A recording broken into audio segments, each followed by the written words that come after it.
Spoiled S demanded I give them my baby as a 30th birthday gift. I pretended to agree, then publicly exposed my sister's stupidity and immaturity live on social media.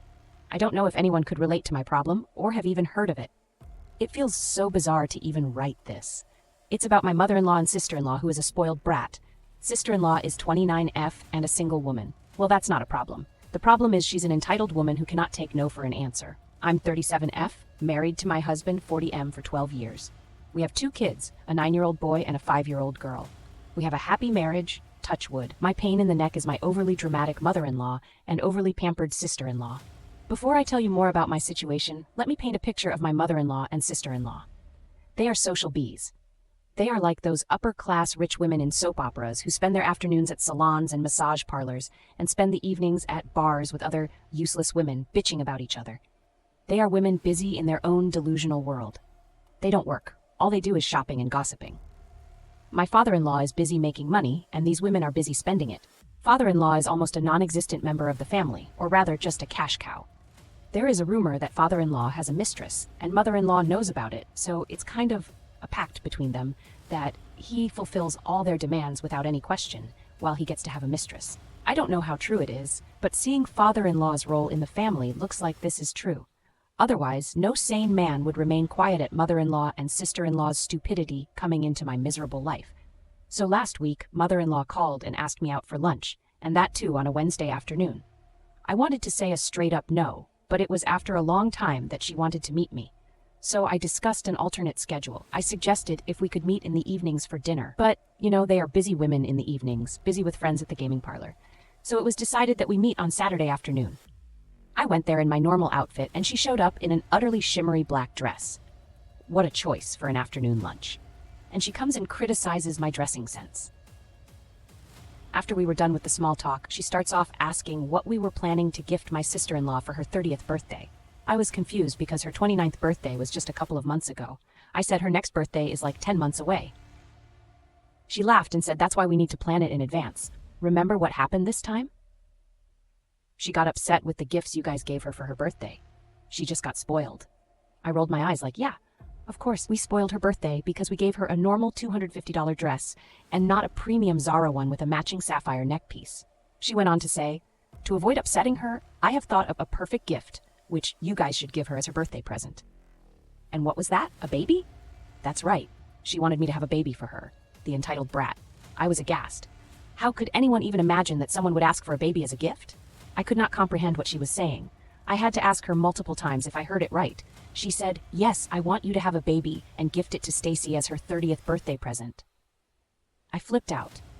And why do you think I would do that? She yelled, to cover for your substandard gift. This time you ruined her 29th birthday, so you owe this to her.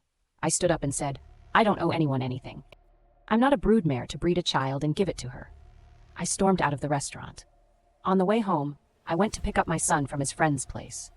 When I reached home, my husband asked me what happened between me and mother-in-law. I asked him what he had been told. My husband knows my mother-in-law and sister-in-law's tantrums, so he doesn't take them seriously. He said mother-in-law called him and said she suggested a present for Stacy's birthday, which I refused to give her, and hence she was mad at me. I said, yeah, she wanted your child to be given as a gift to your sister. Do you want that? For a moment he thought I was joking and making up the fun-up. She needs a distraction in life, and a baby would be a good way of keeping her happy. First of all, a baby is a full-grown human being, and not cotton candy, which is brought to keep children happy.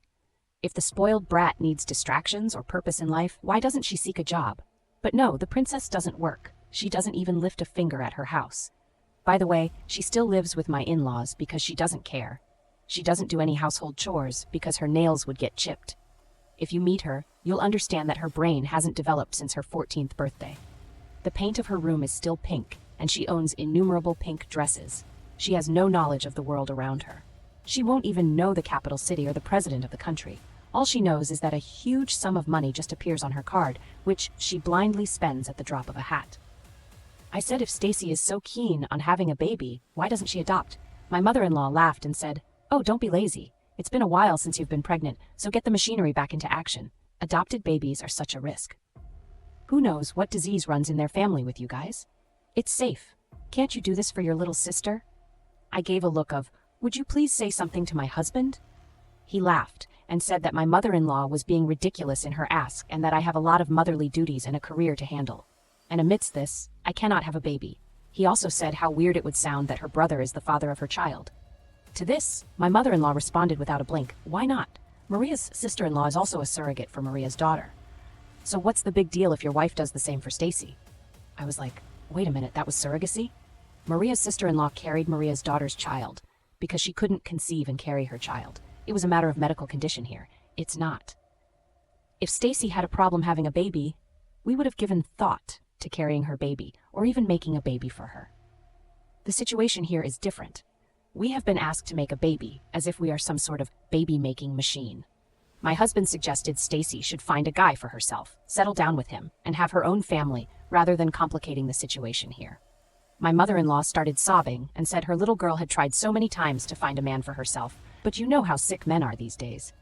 She pointed towards me and said, "You're a lucky woman to have my son. But darling, not everyone is as lucky as you. Stacy cannot be with any ordinary man. You know, she has high standards. The man needs to treat her like we do." I said, "Yeah, of course. The last man Stacy dumped was because he didn't buy her an overly expensive Gucci bag."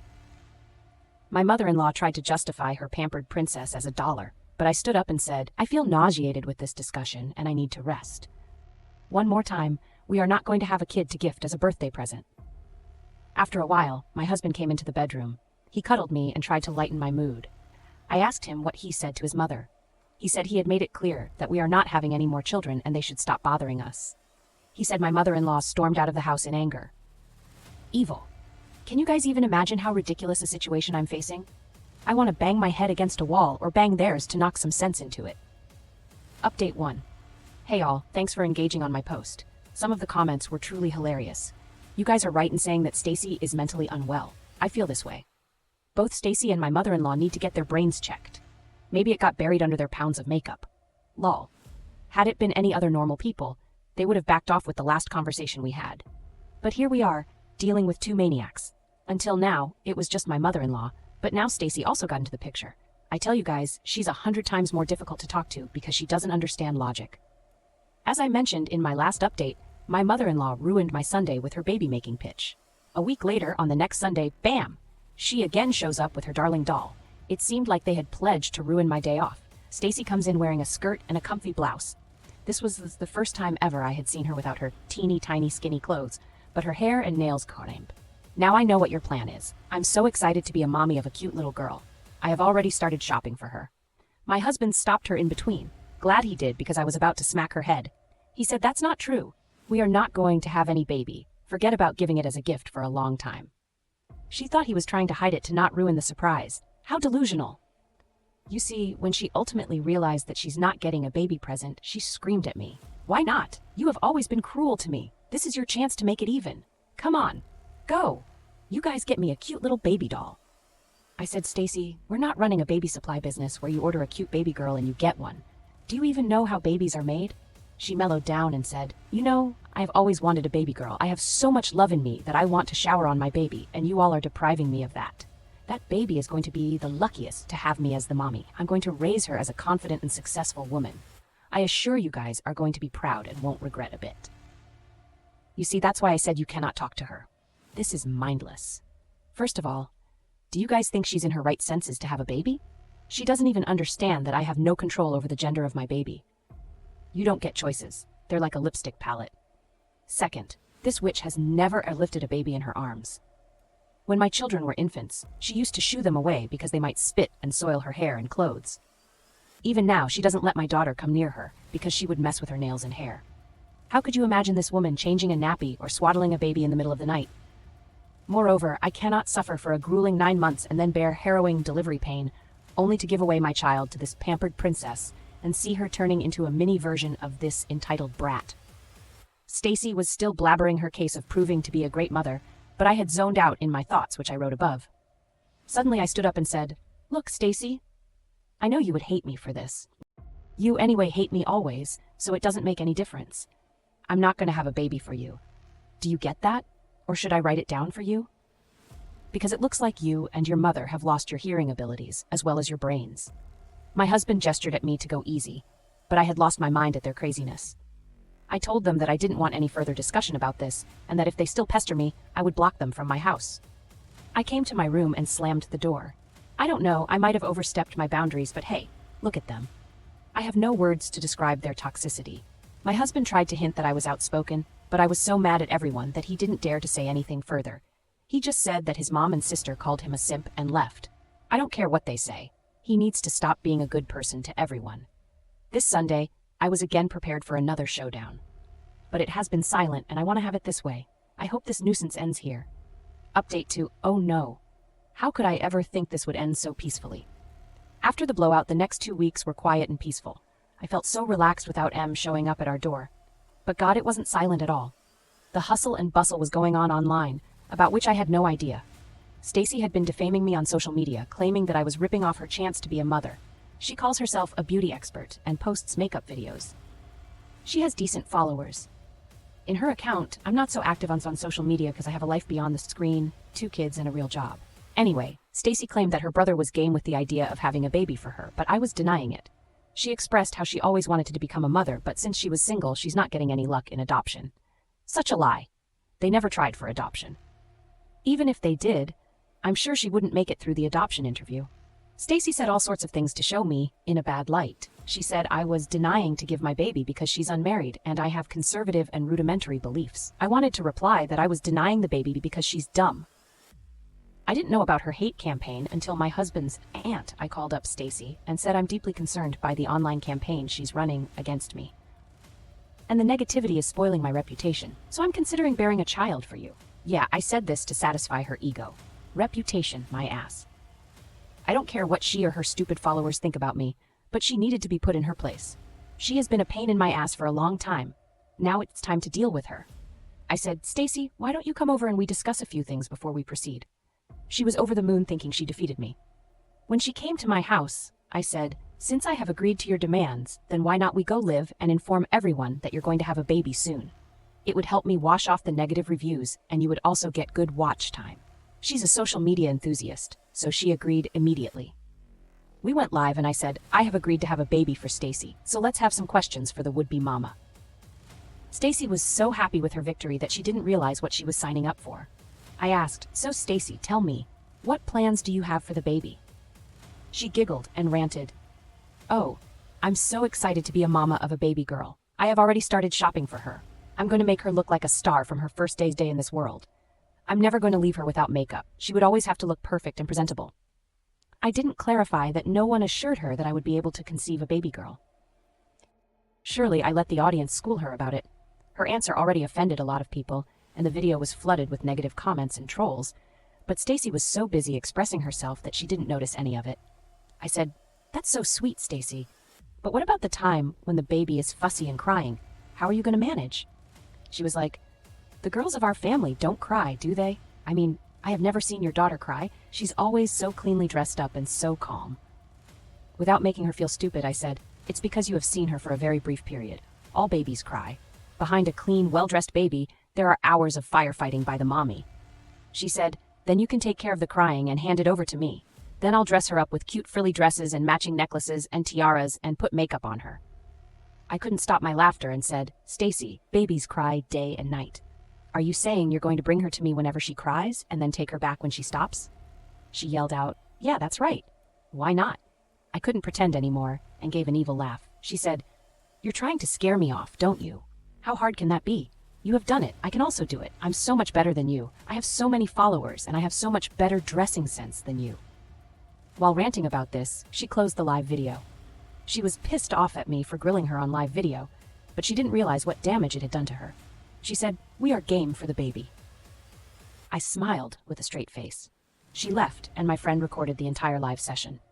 I wrote a long post pointing out how Stacy and her mother have been forcing me to have a child and give it to her as a birthday gift. I meticulously pointed out all the red flags as to why Stacy cannot be trusted with a child. Her answers were enough for people to understand what a shallow-headed woman she was. I mentioned all the other details about Stacy that were not covered in her answers. I tagged her in that post and released it post-midnight. After the princess went to sleep, she would wake up the next day in the afternoon. By the time she untags herself, the post would have reached thousands of people. As expected, my post blew up. Thanks to Stacy's followers tagging her in, the post helped her followers troll her immensely as to how someone with such a low IQ could even exist on the planet. One of the comments read, "Forget about being a mother. This woman shouldn't be left free alone on the streets." After this online battle, my mom called me. Before she could say anything, I said, "Before you utter a word, let me tell you that you're being recorded, and I'm not going to hesitate to post it publicly." My God, she hung up and never called back. Neither did I get a call from the spoiled princess, because I told my mom that I'm going to record all the calls and chats from them, and if they ever try to create trouble at my house. And I met at a nightclub 3 years ago. She was the hottest woman there, and I didn't think I stood a chance at getting far with her. But I had to try. Surprisingly, she was interested in me, and we went out the next day. We had been together ever since. She moved into my apartment a year and a half after we started dating. It seemed right. I didn't question if it was too soon or not, because I was head over heels in love with her. My cousin, who used to live down south, ended up accepting a job position in New York, where we lived. I was able to talk to my building manager to get a decent apartment set up for him, since he couldn't come to the city to look for one himself. I was stoked for him to be close by. We had always been good friends when we were younger, and we often played games online together.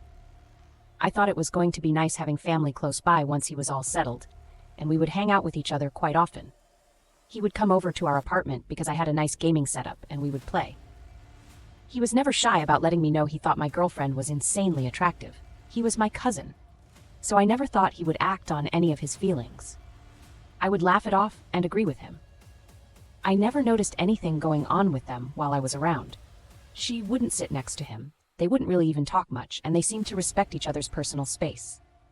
So, a few months after he moved in, I was grabbing coffee with a friend. I thought it was just going to be me and one of my college buddies, but he actually showed up with his new girlfriend. I was a little shocked to see him there with her, because she was actually my girlfriend's work friend. We had tried to set them up at a party, but we didn't think they were hitting it off very well. Apparently, they had been keeping things low profile because they didn't want to put any pressure on their relationship. I thought it was so funny that they were together, and I wanted to surprise my girlfriend with that news because I knew she'd love it. I texted her and told her that she should come to the cafe because there was a surprise I wanted her to see. I got a message back shortly after that. She couldn't because she was hanging out with her friend. The friend she told me she was hanging out with was the one sitting right across from me at the cafe. Obviously, she was lying about what she was doing, but why she was lying was what I couldn't understand. I ended up lying to my friends and telling them that my girlfriend had a migraine and needed me to bring her some medication. So I left the cafe and went right home. When I got there, she was nowhere to be seen. However, I could see that she had makeup on the bed and she had clearly tried on a couple of outfits. I was really nervous that something was going on that I didn't know about, and I needed to talk to someone about it. I walked down the hall to talk to my cousin. There was loud music playing in the background, but I knocked on the door for a minute until he heard me. I heard a lot of shuffling around, but he opened the door a moment later. He tried to laugh it off by telling me that he had company and that he would come over later. Again, I had no reason to think that my girlfriend was cheating on me with my cousin, so I didn't assume it was her in there. I didn't assume it was her in there until I saw a shirt that I bought her for her birthday on the arm of the couch behind my cousin. I played it cool and nodded my head before going back to my apartment. As soon as I got there, I looked around for any other signs that she was cheating. I ended up going into her laptop and looking through her Facebook messages with my cousin. Doing that completely broke my heart. I saw that my cousin had reached out to her and asked what it was about me that she liked so much. She told him that she thought I was funny and had a good personality, but he replied saying that I didn't seem like her type. He told her that he was her type. My girlfriend didn't disagree. They were extremely flirty, and at one point, she messaged him the classic, "just got out of the shower" message. After that, they sent a couple of suggestive pictures with some very sexual messages. Earlier that day, my cousin had messaged her that he couldn't stop thinking about her and that he needed to be with her. He told her to come up with some excuse to go to his apartment, and she did. I knew it was over between my girlfriend and me, and one was going to be cutting my cousin off from my life entirely, but I was definitely going to out their little tryst to everyone I knew. She was confused, but I told her that I found out about her and my cousin and that I wanted her out of the apartment, or I would file a legal complaint. I left for the night and told her that she had 48 hours to leave. While I was away, she and my cousin had both called me dozens of times, but I ignored every single one of them. While I was gone, I gathered all of my relatives into a group chat, and I told them everything about what happened. Everyone was so disappointed in my cousin for doing what he did. His parents were even in the chat. They all apologized profusely, even though they didn't do anything. Shortly after, I got a bunch of messages from my cousin where he was calling me a coward and telling me that he had members of the family messaging him and telling him that he was a scumbag. I didn't really care. He was a scumbag.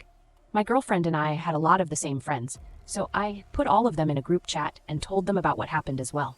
They were all completely shocked by what they heard, and they were on my side while I was talking to them. A couple of the girls in the chat told me that my girlfriend was trying to call them to ask for a place to stay. They felt bad, but they said no because they didn't believe that what she did was right. I went back 2 days later, and my girlfriend was out of the apartment. I had no idea where she'd gone because all of our friends had decided to ghost her. I found out that she ended up staying with my cousin. However, their personalities clashed quite a bit, and he ended up kicking her out after a week. From that point, I have no clue where she went. I guess I learned that you really can't put your trust in just anyone, not even family. Thank you for watching. Subscribe for more.